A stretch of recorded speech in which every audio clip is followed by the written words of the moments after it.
Make sure to like and subscribe and hit the notification bell to receive helpful tips on how to relieve pain.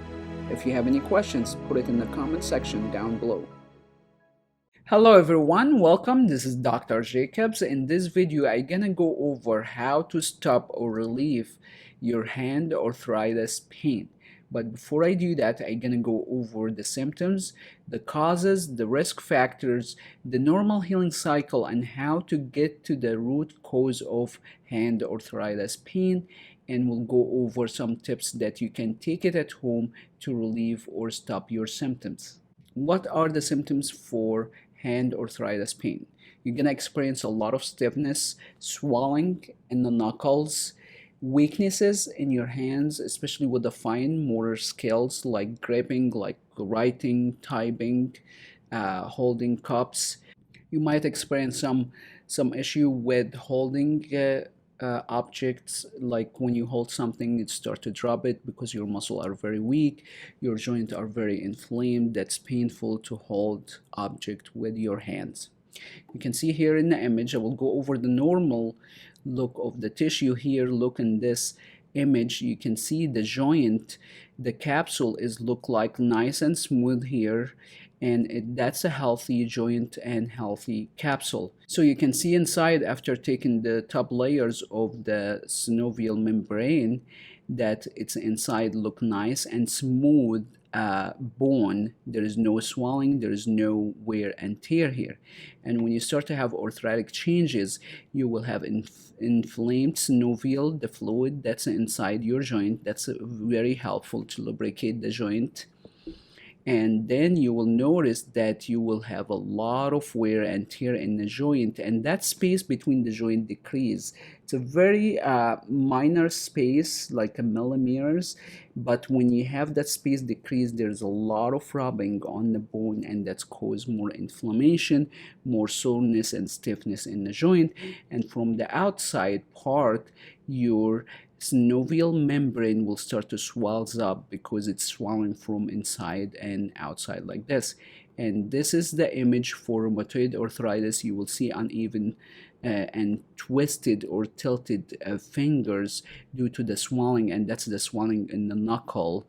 That's, you see it here, that's a normal, that's a swelling here, and visually you can see the swelling unevenness of the joint in this image. So what are the causes and risk factors for hand arthritis? Well, one of the main causes, osteoarthritis, the common cause, that's due to wear and tear from overuse. You know, if you use your hand a lot, by like certain age, like 67, you start to have arthritic changes in your joint and stiffness. The other cause or reason could be rheumatoid arthritis or autoimmune disease that cause your joint to be inflamed and swelled, like the image that we see it here. If you are obese or you have hereditary issue with the arthritis, that's another risk factor. And also with the repetitive motion, if you require at your job to do a lot of fine motor skills activity, that increase the chance of wear and tear of the joint. And you can see the arthritic changes here in this joint, and you see that the finger here is twisted in, and that's more arthritic changes here. That's an inflammation in the joint. This is another image for the hand with arthritis, and you can see here in the x-ray, you start to see, instead of the joint evenly aligned like this, you will see alignment issue. You can see it here, and you can see the joint due to the wear and tear or inflammation. That inflammation caused the knuckle to move one side, move opposite to the other side, like what you see here, and that will cause pain, stiffness, weaknesses. So how to treat the root cause of hand arthritis pain? In order to answer this question, we need to understand the normal healing cycle to get to the root cause of the problem, so the treatment will make sense, what we should do at home to really relieve or stop the symptoms. I'm gonna use external paper cut for visualization here, but the same process happened internally from the hand arthritis, but we don't see it because the skin cover it. So the first stage of healing is the inflammation. You can see it here. Swelling, redness, the blood start to rush to that area and you start to experience pain, decrease range of motion. And actually in here you can see the swelling, and there is some redness, but internally there's more in redness and swelling and inflammation. The second stage of healing is the scar tissue or the proliferation stage. That's when your body starts to scar this area to cover the wound. If our body does not build the scar tissue, it's open wound susceptible for infection. So actually scar tissue very essential for our survival. During the proliferation stage, there's actually a cascade of events: scar tissue, fascial restrictions, muscle spasm, trigger point. Perfect scenario during the maturation stage, our body gets rid of everything in the proliferation stage and clear up the inflammation stage. The problem with the arthritis in the hand, your body going back and forth between those two stages, and we can confirm it here, that you start to have inflammation, swelling, redness, and scarring here. That's actually scarring internally, scarring externally, and you start to scar in the tendon and the ligament, and you start to have other issue of swelling, scarring, and when you touch it, you will feel the hardness. That's a lot of scarring. So your body going back and forth between the inflammation stage and the proliferation stage. So to visualize what's look like with the normal muscle or tissue, when it's normal, it's look like nice and smooth like this. When you have arthritic changes or tear in the muscle, you will start to have random tear like this, micro tear, and your body has to build the scar tissue to heal that area. The problem when you have excessive scar tissue, that will look like this. Scar tissue that cause deviation in the joint. Before I go over the treatment, we're going to go over common treatment that's been used, and based on the studies, it either provides short-term pain reduction or no pain reduction. And we're going to relate those treatment to the normal healing cycle, so it will make a lot of sense why this treatment does not work. And at the end of the video, I will go over the tips that you can take at home to relieve or stop the hand arthritis pain. So the common things that been used by a lot of healthcare provider is heat and stim or ice. But when we look at the normal healing cycle, it's not going to do much to the inflammation or the proliferation stage. And the studies shows it provide temporary pain relief. The other thing that commonly used, foam roller and massage, but the problem with that is if you have inflamed joint and you keep rubbing it or open wound or tear, you're gonna make it inflame more. And when I go over the fascia system and the scar tissue, it will make a lot of sense why foam roller and massage are not effective. And based on the studies, it provide either short-term pain reduction or no pain reduction. The other thing that commonly used is stretching, and I personally do not recommend the stretching to my patient for a couple of reasons. One is a study shows it provides temporary pain relief. There's no long-term pain reduction. The other thing is if you have inflamed area or tear and you try to stretch it more, what's gonna happen? You're gonna tear it more. And studies shows that stretching could cause more inflammation. So if you cause more inflammation, you're gonna cause more scar tissue, gonna make things actually worse. So the other thing that commonly used by a lot of healthcare providers like chiropractor, physical therapist, occupational therapist, joint mobilization. When we look at the joint here, you have inflammation in the joint.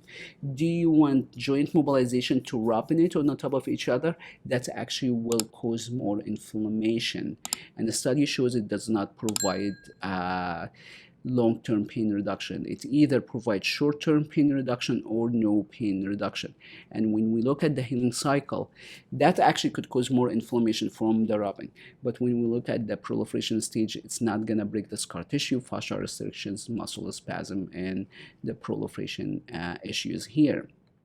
So the other thing that commonly uses strength exercises.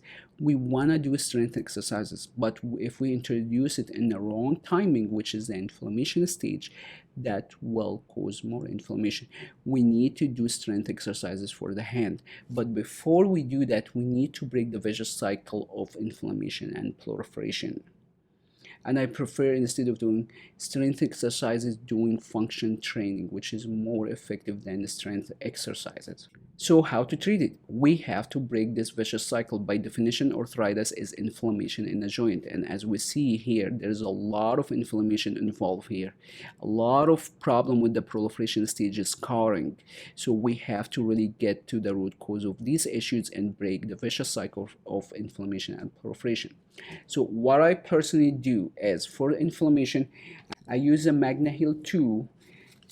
This is very strong magnetic device that actually the magnetic range is about 3 inches that can penetrate the body, and I use that with the hand arthritis patient. They use it in the hand and the knuckle where they have inflammation. It penetrates the body to decrease inflammation.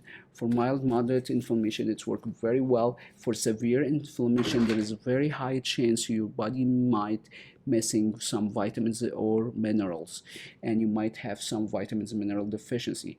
At the same time, while I'm using the MagnaHeal, I put all my patients on anti-inflammatory diet, because there's certain food that cause internal inflammation in the body. And I have noticed that when patients eliminate those foods, the amount of internal inflammation started decreasing, so the patient responded very fast to the MagnaHeal and breaking the adhesion at the same time. So we have to work on the diet simultaneously while decreasing the inflammation. If you have rheumatoid arthritis or other health issue like diabetic, high blood pressure, hormonal imbalance, that is a sign of probably you're missing a lot of vitamins and mineral, or you have deficiency in mineral and vitamins. One of the things that you can do right now is go to Ask ASTR, askastr.com. It's a free online medical evaluation. The software will help you and guide you through the process of understanding if you have possible vitamins or mineral deficiency. And it usually takes 5 minutes to answer the questionnaire. So if you have chronic condition, take advantage of Ask ASTR, but at the same time, we need to start the anti-inflammatory diet and the MagnaHeal. There is no option to decrease inflammation unless we be aggressive of really get that inflammation under control while we are working on the proliferation stage. So we have to break the scar tissue, the fascial restriction, the muscle spasm. So what I personally do is I use the A3 to break the superficial scar tissue, and I use the A5 to release deep adhesion, scar tissue, fascial restriction, muscle spasm. That's why I said foam roller and massage are not effective, because we need to release the whole hand. It's not the hand only, but we need to release the forearm and the elbow, because a lot of this muscle connected here that could restrict the range of motion, and there is a lot of deep adhesion here. That's why I said the knuckle and the foam roller are not effective, because it's impossible to go deep in the adhesion area to release it. And when I go over the fascia system, it would make a lot of sense that the hand is not effective to do deep adhesion. One of the other things that's overlooked by a lot of healthcare providers is the fascia system, that actually has significant effect of the arthritic pain and the tightness that you might experience from the stiffness. So you can see in the first image here, the white filament here, the white tissue is the fascial layer. And when you go by a meet next time, look at the white filament. That is the fascia. This system is very complex, and I will explain briefly here so you can appreciate it and address it while you're working on your hand arthritis. So the fascia system, we have two categories of the fascia: superficial layer wrapping the entire body, and the deep layer is actually divided to 4 subcategories: the aperitic fascia, the epimysin, premiysin, and endomysin. To make things more complicated, each of these layers divided to 1 to 2 layers on top of each other. But don't worry, the treatment very simple. So when we look at the deep layer, the aperitic fascia wrapping a group of muscles, and then we have the epimysin wrapping each individual muscle fiber, and the premiysin wrapping a group of muscle fiber bundles, and each individual muscle fiber is wrapped with the endomysin. That's why I said it's impossible with massage and foam roller to go deep in the body to release deep layers. You cannot pick and choose which layer to release it to get a good result. When you have inflammation, when you have a scar tissue, you have to release all this area because all these area adhere together. So what I personally use to release the fascial layer, the A1 to release the superficial and aporatic fascial layer, and then I use the A5 to release the epimycin, premiycin, and endomycin. And that's why I said it's impossible to release those layers, because with the hand it's impossible to go deep enough to release those areas. So to sum it up, what should we do at home? We have to be aggressive on decreasing the inflammation and breaking that vicious cycle that going back and forth between inflammation and proliferation. By definition, arthritis is inflammation, and as you saw in the image, there's a lot of internal inflammation. So to decrease the inflammation, what I personally do, the Magna Heal, the anti-inflammatory diet, and if there is deficiency, we address that so the body will heal, the internal inflammation will go down. At the same time, while we're working on the inflammation, we have to break the adhesion, the scar tissue, the fascia restriction, the muscle spasm. At the same time, while everything loosen up, we start to introduce the exercises or the function training to strengthen the muscle, because your muscle are weak because of disuse. And that's conclude how to treat hand arthritis pain. If you have any question or comment, leave it in the comment section below and I will answer it in a future video. We'll see you soon. Make sure to like and subscribe and hit the notification bell to receive helpful tips on how to relieve pain. If you have any questions, put it in the comment section down below or go to asterinstitute.com.